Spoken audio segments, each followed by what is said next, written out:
नमस्कार, न्यूज के चौधरी में आप सबका स्वागत है। मैं वीरेंद्र चौधरी एक बार फिर से आपके सामने हाजिर हूं एक नए सवाल के साथ। सवाल यह है कि क्या आपकी बार बीजेपी तमिलनाडु में एक नया रिकॉर्ड बनाएगी? आइए इसी सवाल पर देखते हैं न्यूज के चौधरी। तमिलनाडु में लोकसभा चुनाव 19 अप्रैल को है। 39 के 39 सीटों पर चुनाव होगा। जिन 39 सीटों को पाने के लिए 3 गठबंधन आपस में लड़ाई लड़ रहे हैं। एक गठबंधन का नेतृत्व इंडिया अलायंस जिसका डीएमके कर रही है, एआईएडीएम का गठबंधन जिसका नेतृत्व एआईएडीएमके कर रही है, एनडीए गठबंधन का नेतृत्व बीजेपी कर रही है। पिछले लोकसभा चुनाव यानी 2019 में 39 में से 38 सीटें मिली थी इंडिया अलायंस को, और या यूं कहें कि डीएमके अलायंस को। एनडीए अलायंस को उस समय सिर्फ 1 सीट मिला था, वो एआईएडीएमके के खाते में गया था। लेकिन अभी एआईएडीएमके अलग है बीजेपी से। लेकिन बीजेपी के लिए सबसे बड़ा चैलेंज है कि क्या बीजेपी जैसा वो दावा कर रहे हैं कि एक नया रिकॉर्ड बनाएंगे, क्या वो नया रिकॉर्ड बना पाएंगे? उसी प्रकार डीएमके क्या अपने पिछले रिकॉर्ड को मेंटेन कर पाएगी? तीसरा, क्या एआईएडीएमके अपने लोएस्ट स्कोर को ऊपर उठा पाएगी? लेकिन मेरा सवाल यहां पर बीजेपी के लिए है कि क्या बीजेपी अब की बार नया रिकॉर्ड बना पाएगी? सवाल उठता है कि आखिर बीजेपी का पुराना रिकॉर्ड है क्या तमिलनाडु में? बीजेपी का पुराना रिकॉर्ड यह है, 1998 में बीजेपी को 3 लोकसभा सीटों पर जीत मिली थी और उस समय बीजेपी एआईएडीएमके के साथ थी। यानी एआईएडीएमके 1998 में एनडीए का पार्ट था। दूसरा जो सबसे बड़ा स्कोर है बीजेपी का तमिलनाडु में वो है 4 सीटों का, जो 1999 में बना, और वो 1999 में एनडीए में बीजेपी के साथ डीएमके था। तो कहने का मतलब है कि क्या बीजेपी अब तक के हाईएस्ट स्कोर 4 से ऊपर जाएगी,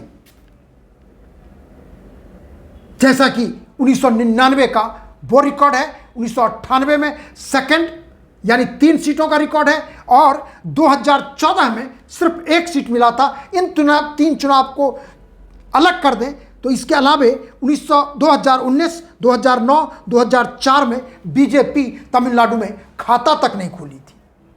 और उस रिकॉर्ड में आप देखेंगे तो 1998 में बीजेपी एआईएडीएमके के साथ थी, 1999 में डीएमके के साथ थी, 2004 में बीजेपी एआईएडीएमके के साथ थी, 2009 में बीजेपी किसी के साथ नहीं थी, यानी ना ही एआईएडीएमके ना डीएमके।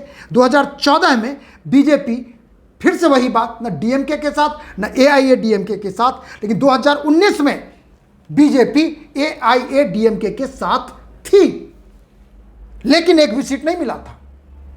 अब सवाल है कि हम आपको 6 लोकसभा सीट चुनाव यानी 98, 99, 2004, 9, 14, 19 का खाका बताएंगे कि आखिर बीजेपी का वहां पर स्थिति क्या रहा है।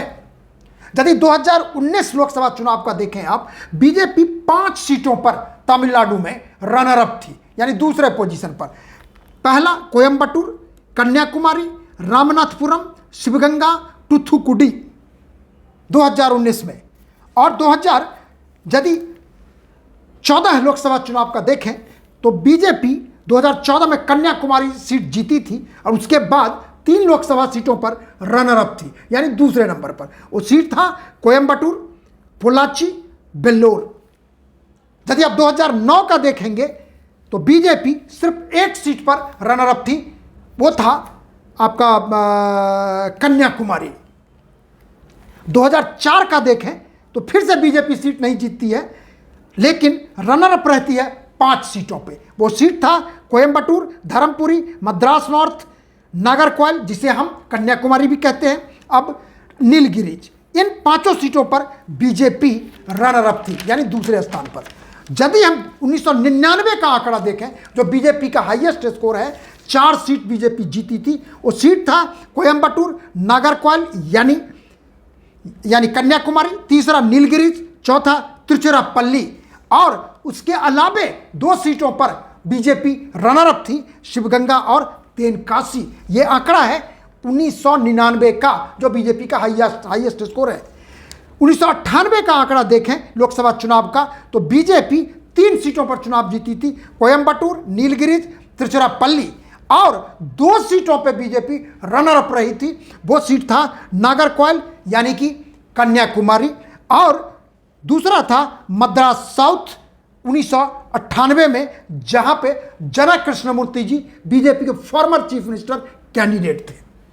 ये आंकड़ा है 2019 से लेकर पीछे 1998 तक, यानी 6 लोकसभा का ये आंकड़ा है, जिसमें बीजेपी को अब तक 6 चुनावों में सबसे ज्यादा 4 सीट मिला 1999 में, और 1998 में मिला 3 सीट। लेकिन सवाल यह है कि बीजेपी अब की बार कितना सीट जीतेगी। सबसे पहले यदि आप देखेंगे आंकड़ों के हिसाब से, तो कोयंबटूर में बीजेपी का चांस बनता है, क्योंकि पहले भी बीजेपी 2 बार कोयंबटूर से लोकसभा चुनाव जीत चुकी है। और यदि रनर अप देखेंगे आप, यदि आप रनर अप देखते हैं तो वो भी मैं आपको बताऊंगा कि वहाँ पे कितनी बार बीजेपी को कोयंबटूर में, जैसे बीजेपी 2 बार चुनाव जीती थी और 3 बार रनर अप रही है, यानी कि बीजेपी 5 बार रनर अप रही है। स्वाभाविक है, जैसे देखिए 1998 और 99 चुनाव जीतती है कोयंबटूर में, उसके बाद बीजेपी 2004 में रनर अप है, 2014 में रनर अप है, 2019 में रनर अप है। इसलिए पहला सीट बीजेपी का कोयंबटूर बनता है। अब देखिए दूसरा कन्याकुमारी। कन्याकुमारी सीट बीजेपी 2 बार जीत चुकी है, जैसे 1999 और 2014 में। और यदि देखेंगे रनर अप कितना बार रही है, 5 बार। कन्याकुमारी में बीजेपी 5 बार रनर अप रही है दूसरे स्थान पर। जैसे आप देखिए 1999 और 2014 में जीती है, उसके बाद 2004 में रही है, उसके बाद 2009, 2019, 2021 और 1998। तो कहने का मतलब है कि बीजेपी कन्याकुमारी सीट 2 बार जीत चुकी है, 5 बार रनर अप रही है। इसलिए निश्चित रूप से कन्याकुमारी सीट बीजेपी के लिए खास बनता है। तीसरा सीट नीलगिरी। नीलगिरी का यदि आप आंकड़ा देखेंगे तो वहां भी बीजेपी 2 बार लोकसभा चुनाव जीत चुकी है, और 2004 में वो रनर अप भी रह चुकी है। इसलिए निश्चित रूप से नीलगिरी बीजेपी के लिए एक कॉन्स्टिट्यूएंसी बनता है जहां पर बीजेपी क्लेम कर रही है। अब चौथा देखेंगे बेल्लोर। बेल्लोर वो लोकसभा सीट है जहां पर 2014 में बीजेपी रनर अप थी। 5वां है पोल्लाची। पोल्लाची में भी बीजेपी 2014 में रनर अप थी। और 6ठा सीट है मद्रास साउथ। और मद्रास साउथ के बारे में जैसे मैंने अभी आपको बताया कि वहां पे जनक कृष्णमूर्ति जी 1998 में रनर अप थे वहां से, इसलिए मद्रास साउथ भी बीजेपी के निशाने पर है। अब सवाल है ये 6 सीट अभी क्या है वहां पर। ये 6 सीट वो सीट है जिसमें बीजेपी 3 सीट पे तो चुनाव जीत चुकी है। 3 सीट यानी कोयंबटूर, कन्याकुमारी, नीलगिरी। 3 वो सीट है जहां पर रनर अप रही है, बीजेपी कभी जीती नहीं है। वो है पोल्लाची, बेल्लोर और साउथ मद्रास। तो 3 जीत चुकी है, 3 पर रनर अप रही है। लेकिन बीजेपी 1 सीट और है जहां से बीजेपी ने अपना क्लेम ना करके टीटीबी दिनकरन यानी एएएम को एमके को दे दिया वो सीट चुनाव लड़ने के लिए। वो सीट है तिरुचिरापल्ली। तिरुचिरापल्ली लोकसभा सीट भी बीजेपी 2 बार जीत चुकी है। और आपको मैं याद दिलाऊंगा, जिनसे मेरा व्यक्तिगत संबंध काफी नजदीकी का था, पीआर कुमार मंगलम। पीआर कुमार मंगलम 1998 और 99 में तिरुचिरापल्ली से जीते थे। यदि बीजेपी तिरुचिरापल्ली पे अपना दावा की होती, अपना उम्मीदवार खड़े किए होते, तो निश्चित रूप से 4था सीट बनता ये जहां से उनका सीट बन सकता था। खैर वो सीट जा चुका है टीटीबी दिनकरन को, तो उसकी गणना ना किया जाए। जहां तक रामनाथपुरम के बारे में आप सुनते होंगे कि लोग बोलते हैं कि बीजेपी जीतेगी, लेकिन रामनाथपुरम लोकसभा कॉन्स्टिट्यूंसी में आपको बताऊं आज तक बीजेपी कभी नहीं जीती है। बस उसमें खास बात यह है रामनाथपुरम में कि वहां से इंडिपेंडेंट ओपीएस जो कि फॉर्मर चीफ मिनिस्टर हैं, वो एनडीए में हैं, वो चुनाव लड़ रहे हैं और उनकी जाति का वहां पर काफी प्रभाव है। इसलिए वहां पर कहा जा रहा है कि ओपीएस की स्थिति बढ़िया होगी। लेकिन ओपीएस के लिए रामनाथपुरम एक मुश्किल यह है कि उनके नाम से ही मिलता नाम कई कैंडिडेट हैं जो उनके लिए भारी कंफ्यूजन क्रिएट कर रहा है। यह तो ही जानकारी की बात। लेकिन अब हम आते हैं कि बीजेपी को मिलेगा सीट कितना, क्या बीजेपी हाईएस्ट रिकॉर्ड बनाएगी, क्या बीजेपी नया रिकॉर्ड बनाएगी। तो देखिए, जैसे मैंने कहा 1999 में बीजेपी 4 सीट जीत चुकी है और वो 4 सीट कौन है जो मैं आपको बताता हूं। डीएमके अलायंस के साथ थी, यानी कि एनडीए में 1999 में डीएमके भी थी। बीजेपी जीती थी कोयंबटूर, नागरकोइल मतलब कन्याकुमारी, नीलगिरी, तिरुचिरापल्ली। तो यदि हम ये चारों सीट की ओर लें तो बीजेपी अब की बार भी यदि स्ट्रॉन्ग है, यदि बीजेपी अब की बार भी यदि विनिंग रूप से स्ट्रॉन्ग दिखता है तो वह है कोयंबटूर, कन्याकुमारी और नीलगिरी। और तिरुचिरापल्ली जो चौथा सीट जीती थी बीजेपी 1999 में, बीजेपी ने टीटीवी दिनकरन को दे दिया है। तो यह सीट 3 जो है जिसको हम मान के चल रहे हैं कि बीजेपी का बहुत बड़ा स्टेक है। लेकिन इसे रिकॉर्ड नहीं बनेगा।